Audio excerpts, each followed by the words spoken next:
నిమిషాలు మీతో ఏకీభవించాలని నా యొక్క ఉద్దేశం. దయచేసి మీరు చేతులు కట్టుకోండి ఒకసారి, వాయిస్ కూడా ప్లీజ్. ఒక 5 minutes అంటే ఈరోజు నేపథ్యం తెలియజేసుకుని ఈయన యొక్క బొమ్మ ఎందుకు పెట్టడం జరిగిందో చెప్పడం జరుగుతుంది అనమాట. చెప్పాను కదా, ఈరోజు పుస్తక మహోత్సవం మన పాఠశాలలో నాకు తెలుసు. బహుశా మన మనలో ఏ పాఠశాలలో కూడా ఈరోజు నిర్వహించట్లేదు. ఈరోజు జ్ఞాన పండుగ అనమాట నా అభిప్రాయం ప్రకారం. ఒక వ్యక్తి అత్యంత శక్తివంతంగా తయారవ్వాలంటే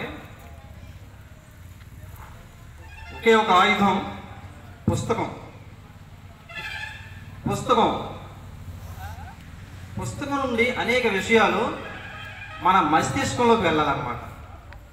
అప్పుడే మనిషి గొప్ప వ్యక్తి అవుతాడు.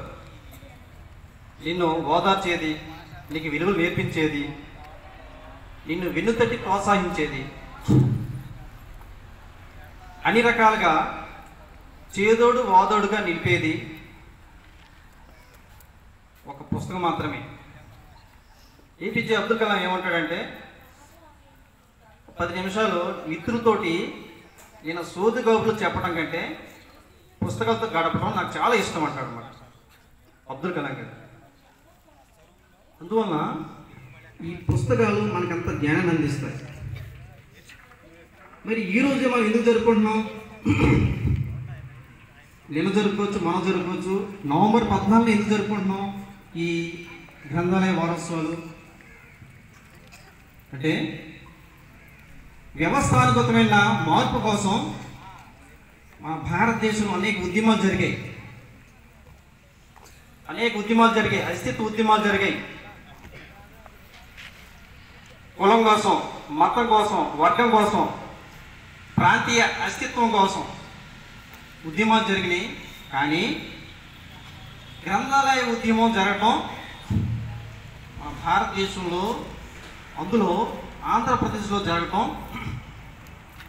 ఒక చారిత్రాత్మకమైన విషయం అన్నమాట. ఇక్కడ మనకు కనిపిస్తున్నారు కదా, ఈయన గ్రంథాలయ ఉద్యమ పితామహుడు. ఎవరు చదవండి గట్టిగా, పేరు చదవండి. ఈయన చేసిన ఉద్యమం మిగతా ఉద్యమాలు ప్రేరణ అయిందనమాట. భారతదేశం స్వాతంత్ర్యం సంపాదించే రోజుల్లో లాల్ బాల్ పాల్, విన్నారు మీ పేరు? లాల్ బాల్ పాల్ ఏమని చెప్తారా దానికి? ఆ 3 పేర్లు వెరీ గుడ్ రమ్మ. Lal ball Paul,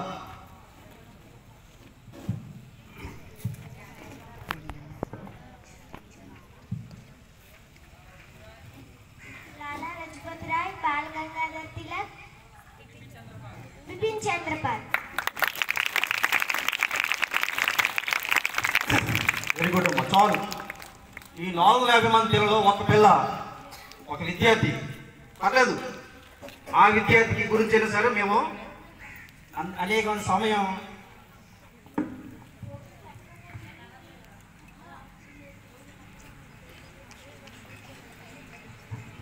వెచ్చించాలి. ఇప్పుడు మాకు ఆత్మ సంతృప్తి కలిగింది. కనీసం ఒక విద్యార్థి అని చెప్పింది చాలు. ఈ లాల్ బాల్ పాల్లో ఆఖర ఎవరమ్మా నాయకుడు?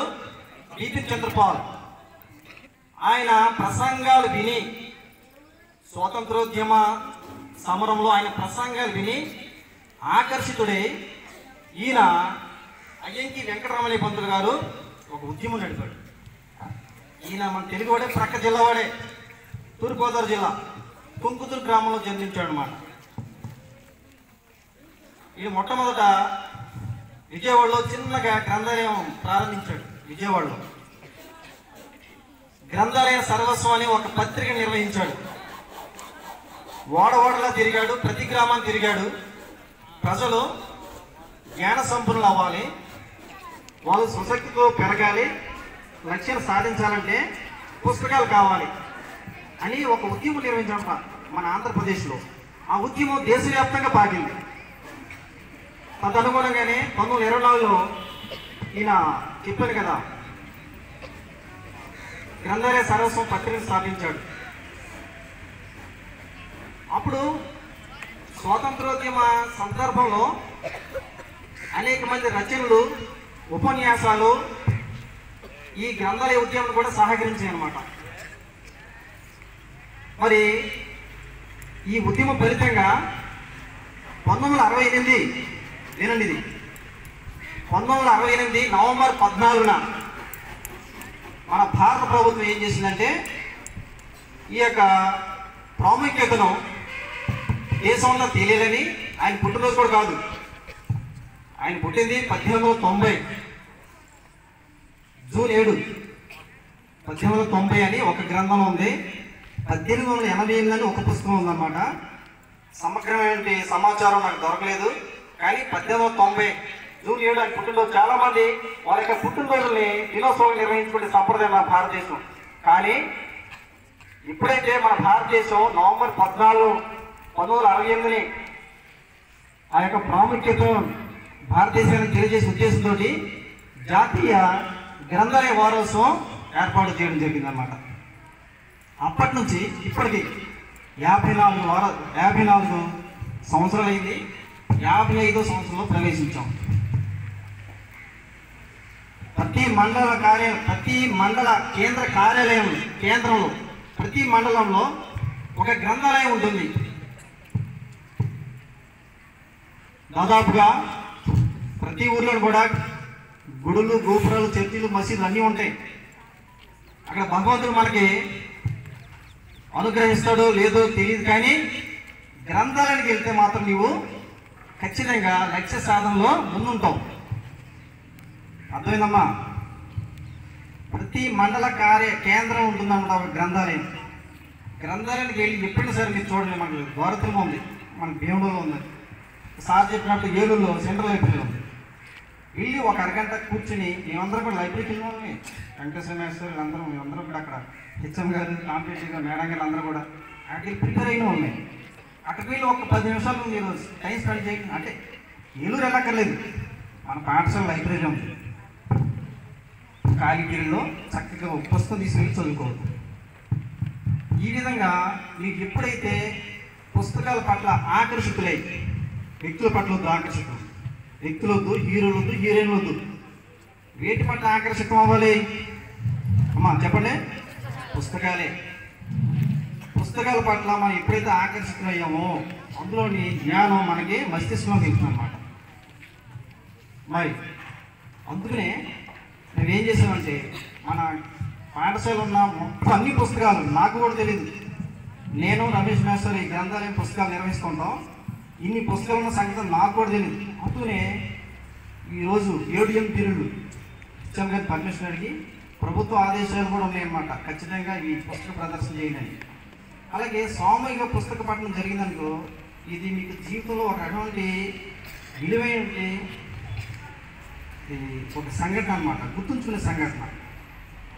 చదివేది బహుశా ఆ అమ్మాయి ఆ బుక్లో ఉందో తెలియదు, కానీ ఆ బిడ్డు ఇంట్రెస్ట్ కలుగుతుంది అన్నమాట. మరి ఈ సందర్భంగా ఈ యొక్క గ్రంథాలయాన్ని ఉపయోగించుకోండి, అందులో పుస్తకాన్ని జ్ఞానాన్వేషణ చేయండి. గ్రంథాలయాలు అంటే నా ఉద్దేశం ప్రకారం, నా నిర్వచనం ప్రకారం పవిత్ర దేవాలయం. ఏంట్రా పవిత్ర దేవాలయం? గ్రంథాలయం అంటే ఏంటి? పవిత్ర దేవాలయం. మీరు ఆ విధంగా భావించాలి, ప్రత్యేకం చెప్పక్కర్లే. పుస్తకాలతోనే పుస్తక పఠనం చేయండి, జ్ఞానాన్ని సంపాదించండి, లక్ష్యాలు సాధించండి. చెప్పానుగా మొదట్లోనే మిమ్మల్ని వినూత్నతి ప్రోత్సహించేది ఒక పుస్తకం ఒకటి. అనేక రకాలు కూడా మన పుస్తకాలు. ఈ పుస్తకాలన్నీ కూడా ఇప్పుడు మీరు చూశారు, తర్వాత ఎప్పుడైనా సరే ఖాళీ పీరియడ్లో ఆ పుస్తకం చదవండి. ఇప్పుడు నేను ఇందాక చెప్పడం జరిగిందంటే నేను ఏదో నా గొప్పదనం గురించి చెప్పట్లేదు, కానీ అక్కడ 4 పుస్తకాలు ఉన్నాయి. నీలి కలువలు, లేఖన, అంతర్జాలం సాహిత్య దర్శనం, గురజోడు సమగ్ర సాహిత్యం. ఈ నీలి కలువల పుస్తకం గురించి ప్రత్యేకత ఏంటంటే, నేను రాసిన పరిశోధనాత్మక వ్యాసాల్లో అత్యంత విలువైనది నీలి కలువలు. ఈ బి అనురాధ అనే ఒక రచయిత్రి జైలు జీవితం గడిపింది ఏలుదే. ఆవిడ మీద పరిశోధన చేసాం చాలామంది, ఒక 50 మంది. ఆవిడ జైలు జీవితం ఎందుకు గడిపింది, సమాజం పట్ల తనకున్న చిత్తశుద్ధి ఏమిటి, ఇటువంటి అనేక రకమైన అంశాలతోటి పుస్తకాలు ఉంటాయి. చాలా విలువైన సమాచారం ఉంటుందన్నమాట పుస్తకాల్లో. ఇవి ఈ 4 పుస్తకాలు ఉన్నాయి, అల్లాటప్ప పుస్తకాలు కాదు. స్టేట్ సెమినార్ కానీ నేషనల్ సెమినార్లో పార్టిసిపేట్ చేసిన రీసెర్చ్ ఆర్టికల్స్ ఇందులో ప్రింట్ అవుతాయి. ఇది యూజీసీ అనమాట. సమగ్రమైన ఆర్టికల్స్ మాత్రం ఇందులో ప్రింట్ చేస్తారు. నా కోరిక ఏంటంటే మీరు కూడా పుస్తక పఠనం చేసి రచన వైపు దృష్టి మరల్చి భవిష్యత్తులో మంచిగా రాణించాలని, మరి ఒక ఉపాధ్యాయుడిగా గ్రంథాలయం నిర్వహించే ఉపాధ్యాయులుగా రమేష్ గారు నేను మిమ్మల్ని కోరుకుంటున్నాం. మరి ఈ సందర్భంగా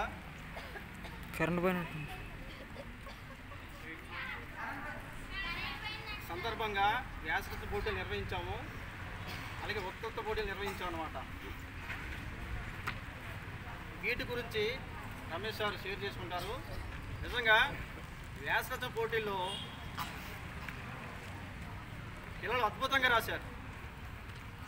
సీనియర్స్ జూనియర్స్ ఎవరినైనా ఫిల్టర్ చేద్దామంటే మనసు ఒప్పలేదు. ఆ పేపర్లు కూడా నా దగ్గర ఉన్నాయి, నేను తర్వాత ఇస్తాను మీకు. చాలా అద్భుతంగా రాశారు. ఆ రాసిన విద్యార్థులందరూ కూడా ఒకసారి చప్పట్లు కొట్టండి.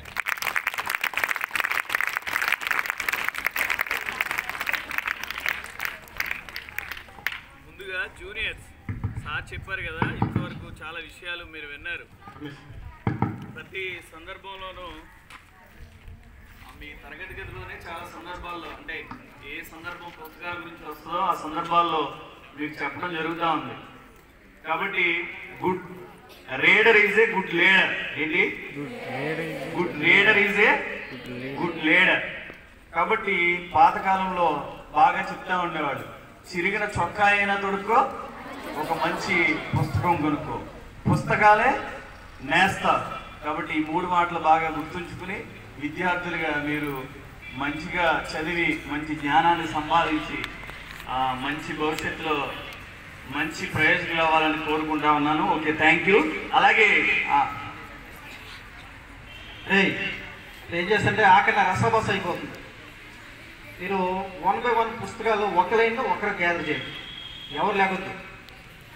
ఇప్పుడు కాదు, పుస్తకం బహుమతి ప్రదానం అయిపోయిన తర్వాత సైలెంట్ కన్నా చాలా సైలెంట్గా జరగాలి, తర్వాత రసాబస అయిపోతుంది. దయచేసి గమనించండి. అలాగే ఆఖరిన 10th క్లాస్ కానీ 9th క్లాస్ బాయ్స్ ఉండాలి, ఇవన్నీ సర్దాలి. తర్వాత మేము ఇక్కడ అనౌన్స్మెంట్ చేయటం, మీరు రెండు అంటాం మంచి పద్ధతి కాదు. పాస్ చేసేయండి, లాస్ట్ నుంచి ముందుకు పాస్ చేసేయండి. లాస్ట్ నుంచి ముందుకు పాస్ చేసేస్తే పుస్తకాలు మొదటి విద్యార్థి దగ్గర ఉంటే మిమ్మల్ని మాట్లాడమని చెప్పలేదు, మిమ్మల్ని మాట్లాడమని చెప్పలే. ముందుకు పాస్ చేయండి, పాస్ చేస్తే మేము ఇవన్నీ తీసుకుంటాం. లేకపోతే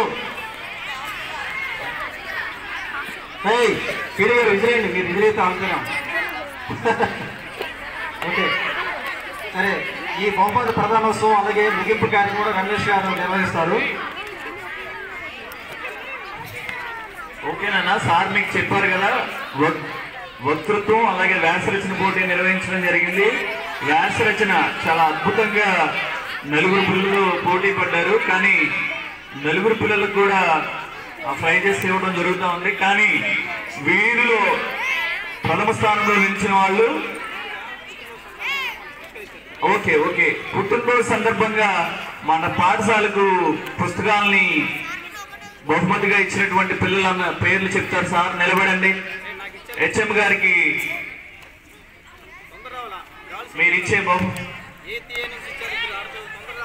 ఏతిఏ శ్రీదుర్గ, అలాగే లాహ్య, అలాగే 10th క్లాస్ ఉర్దూ మాత,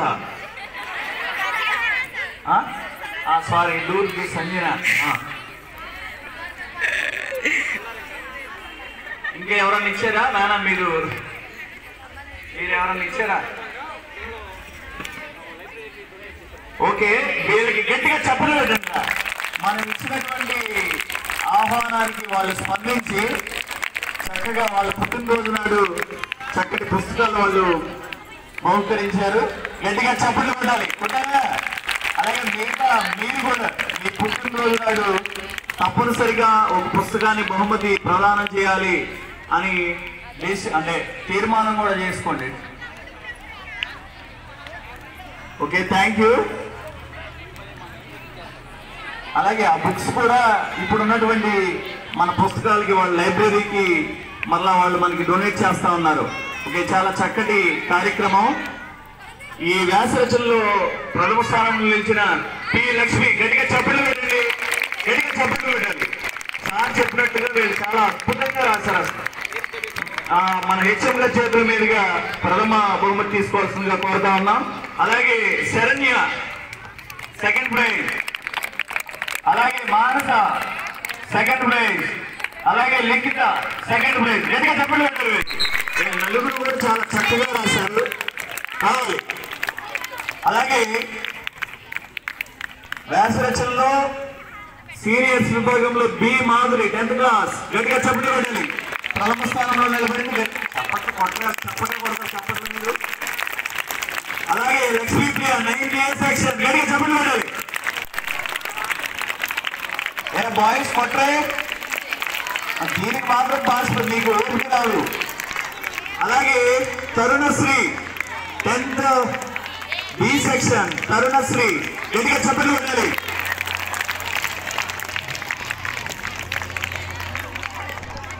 అలాగే వక్తృత్వంలో సీనియర్స్ విభాగంలో అభిషేక్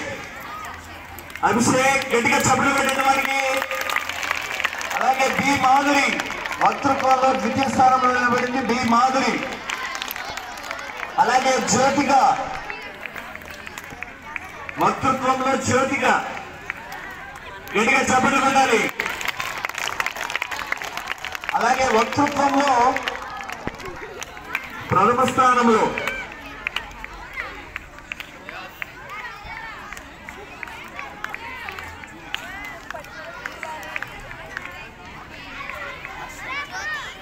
హర్ష, జూనియర్స్ లో వక్తృత్వంలో ప్రథమ స్థానంలో నిలబడింది హర్ష. వచ్చాడ్రా, ఆబ్సెంట్. వాళ్ళ అన్నయ్య తీసుకుంటాడు ఈ ప్రైజ్ కూడా. రావాలి త్వరగా. అభిషేక్, గట్టిగా చప్పట్లు పెట్టండి అభిషేక్ కి.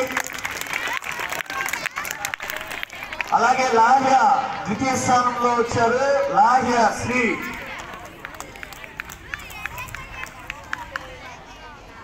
వచ్చండి. ఓకే, అలాగే మన సైన్స్ విభాగంలో అభిషేక్ టీం, గట్టిగా చప్పట్లు పెట్టండి. మనది మండల స్థాయిలో సెలెక్ట్ అయింది, రేపు జిల్లా స్థాయికి వెళ్తుంది. దానిలో కూడా తప్పనిసరిగా మన విభాగం ప్రథమ స్థానంలో నిలబడుతుందని నేను ఆశిస్తా ఉన్నాను. చాలా కష్టపడ్డారు. ఓకే, మీకు ఇచ్చినటువంటి బుక్స్ మీరు చదివి మరలా లైబ్రరీకి మీరు డొనేట్ చేసేయాలి. పెన్ను మాత్రం మీరు ఉంచుకోవచ్చు, అది లైబ్రరీకి ఇవ్వక్కర్లేదు. మీ పేరు రాసి మీరు ఇచ్చేయచ్చు. ఓకే, చివరిగా దీన్ని మనం క్లోజ్ చేసుకుందాం.